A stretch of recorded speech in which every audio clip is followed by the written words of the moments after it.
Welcome to our channel. Today we how to enable Calendly routing rules for better lead follow-up, complete guide step by step clearly. To enable Calendly routing rules for better lead follow-up, start by logging into your Calendly account.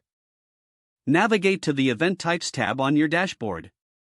Select the event type that you wish to configure with routing rules.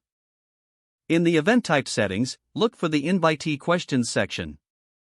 Click on Add Question to create a new custom question. Choose a question type that suits your needs, such as multiple choice or drop-down. Design your question to gather information about the lead's needs or preferences.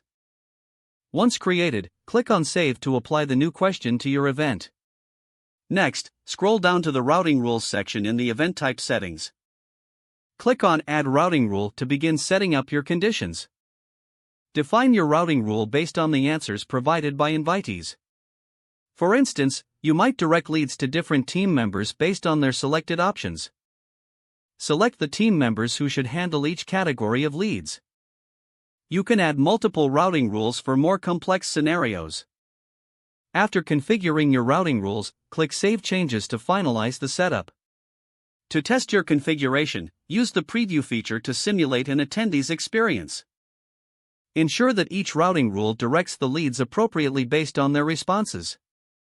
Once verified, you're ready to use the enhanced lead follow-up capabilities. Regularly review and adjust your routing rules as your business needs change. This will help optimize your lead management process continuously. Implementing routing rules in Calendly can greatly improve lead responsiveness and ensures no opportunity is missed. Now you're equipped to make the most of Calendly's features for effective lead follow-up. If the page does not load, refresh the browser or try again in a private or incognito window. Make sure you are using the correct email address, then retype it carefully to avoid small typos. If your password is not accepted, use the reset option and create a new strong password you can remember. Check your spam folder for verification or security emails, then complete any requested confirmation steps. Enable two-factor authentication if available to improve account security and reduce unauthorized access risk. After signing in, review your profile details so your contact information and settings are accurate and current. Don't forget to like this video and subscribe to our channel for more step-by-step tech guides.